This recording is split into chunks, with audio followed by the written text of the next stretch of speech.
4 verses that were skipped between the gospel last Sunday and this Sunday, but those 4 verses contain some very important teachings. One is that giving scandal, that is in the Christian sense of the word, of giving bad example and leading others to sin, is a very serious sin meriting a great punishment. So we have to be very careful with our words and our examples. Our Lord also teaches the importance of fraternal correction. It's something that we are obliged to do out of love for others, but also out of love. We always want to remember that fraternal correction should be done gently and humbly. And also the importance of forgiveness. Forgiveness is the hallmark of a Christian, and if we are not capable of being open to others in mercy, neither can we be open to receiving God's mercy. Theophylact provides the transition to the reading that we have for Mass by saying, the disciples, hearing our Lord discoursing of certain arduous duties, such as poverty and avoiding offenses, here he's referring to the giving scandal, entreat him to increase their faith, that so they might be able to follow poverty, for nothing so prompts to a life of poverty as faith and hope in the Lord, and through faith to guard against giving offenses. St. John Chrysostom provides a little bit of a clarification for us, which is both humorous but also kind of important regarding our Lord's words of uprooting the mulberry tree. He says, don't judge the apostles because they didn't immediately start uprooting mulberry trees. He says, our Lord said that it takes only a little amount of faith in order to be able to do that. The apostles had better things to do, he says, than uprooting trees with their word. So please don't take today's gospel as an occasion to go talk to trees to test your faith. It's not what our Lord is actually saying. And then he gives this little parable, which admittedly doesn't seem to fit very well in the context, but in and of itself is still very important. The fathers of the church speak of the working in the field as spreading the gospel. But in this parable, our Lord is speaking of us as servants, because we are. We are children of God through baptism, and we need to hold on to that identity. And many people, because of their experiences, or particularly their lack of experience of love in the family, especially from their parents, especially from their fathers, need to hold on to this as an affirmation of God as a loving Father, because he is. But that doesn't mean that we forget that our first relationship to God, because we're born before we're baptized, or conceived before baptized, is as creatures. That he is first our Creator and Lord. And we cannot use our status then as sons and daughters as an excuse for license, doing whatever we want. That just makes us spoiled brats of God. And that won't do. We have, as adults, of course, those of us who are adults, have a certain amount of control over our lives, certainly more than children do, and so therefore it's difficult for us to accept this, but it's absolutely necessary. In fact, St. Cyril, the next thing I'm going to read, explains why. He says, our Lord teaches us that it is no more than the just and proper right of a master to require, as their bounden duty, subjection from servants. Here then is the disease of pride cut away. In other words, this reminder of our position, our role, should make us humble if we actually let it. Why boast you yourself? Do you know that if you pay not your debt, danger is at hand? But if you pay, you do nothing thankworthy. In other words, we do not deserve anything from God, because whatever we do for God, we owe him as his servants. St. Cyril continues, God requires from us that we should wait upon him as his servants, but because he is merciful and of great goodness, he promises reward to them that work, and the greatness of his loving kindness far exceeds the labors of his servants. We do not deserve salvation. We do not deserve heaven. It is a pure gift from God, but it is a gift which we are free to reject. And then St. Bede, wrapping up here, says, "Servants, I say, because bought with a price," again, the price being that of the blood of Christ, "unprofitable, for the Lord needs not our good things.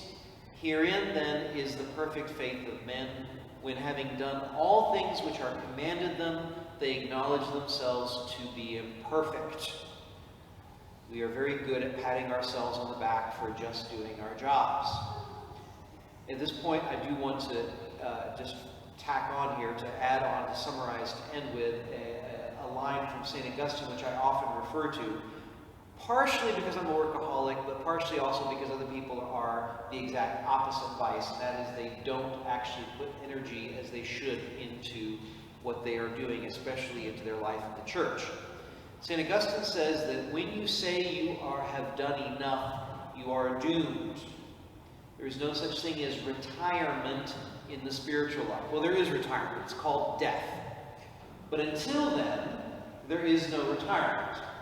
We are always having to work in the vineyard that the Lord has put us in. Now, as always, that's conditioned on what your actual duties are, depending on your personal circumstances. It depends on your actual physical limitations and spiritual and intellectual limitations, etc., etc., etc. But the overall concept stands, that there is the only retirement we get is when we breathe our last. On a little bit of a different note, but not too far off, yesterday marked the beginning of my 5th year here at St. Jude. And the fact that you're not applauding means that you've learned well. Thank you. Or you're not happy, but I'm pretty sure it's the first one. This is a great parish, and it's got a lot of potential. We've come a long way in these 4 years. The sacred liturgy here at St. Jude's is probably the best in the diocese, even though I am a little bit biased in that area, of course. As the pastor, I still think there's something to it. Those who help with the sacred music, the ladies who prepare and adorn the sanctuary, the servers and the others who help, really do an amazing job. And I am very grateful for them. But because of them, I mean, I can offer a valid Mass, but to really give God what we owe Him, to give Him noble liturgy the way He has taught us, and the way that the Second Vatican Council actually called for, I need that help, and so I'm very grateful for it. We also have a school, which as a statement by itself is great. Now, of course, technically, it's the closest thing to a school we're going to get, given our particular financial and logistical circumstances. But it is so heartwarming to see so many families bringing so many children so they can be immersed in the truth and to build up community within themselves. It's very great. And there's a number of adults, many of you here, come and help with that. And I'm extremely grateful because we couldn't do it without all of that help. We have parents who are actually involved in this parish in the teaching their children of the faith, as opposed to just dropping them off for free babysitting. There's growing cooperation between both of the two cultural parts of this parish, as more and more gringos become involved in things, and more Hispanics are overcoming, slowly but surely, their fear of English. Men have stepped up and formed some real fraternity in the parish, where they're growing in their understanding of the faith and praying together. We have a custodian who cares about this parish far more than many of the people who go to Mass here, and he works and cares far beyond what we pay him, and his dedication is extremely indispensable. There's a large number of youth in this parish who are extremely active and who know their faith better than many of the adults. They participate in many activities, and they actually contribute substantially to the running of things. I want to add that this morning, because of course I didn't plan ahead, we had our confirmation and First Communion rehearsal after the 9 a.m. Mass. I sent a text to their group, and I said, if you're at the church, if you're in the area, come to the church, please. 3 of them showed up. I gave them their taps. They went, got everything I needed, brought it to the rehearsal, and helped run their rehearsal without any preparation beforehand. So just a perfect example this morning of what I mean by my gratitude and my how impressed I am with the youth here. But more importantly than all of that is, they are more conversant with a spiritual life than most Catholics and speak to me about spiritual things more often than pretty much all of my brother priests. The office is a number of very dedicated volunteers that do a lot for the parish without getting paid. We don't have any paid staff in the office, except for, of course, the graces that they receive for having to work with me. We, of course, still have a long way to go. Many of you I have not spent the time with that I would like or maybe need to. And among the bad reasons for that is I often hear, "Father, you're so busy." And you are correct. I am busy, because it's not pride to say I take my ministry extremely seriously. But I always respond to people who tell me that, remember, y'all are my busy. And if you have been the victim of my ADHD, or the fact that there is so much going on right in front of me that it's hard to keep track of things that are not going on in front of me, then you're going to have to take some initiative. It won't hurt too much, maybe a little bit. But take some initiative and let me know. We can go out, have a meal, you can cook for me, or not. We can just sit and talk if you'd like. I am trying to be careful of the food intake, so it's okay.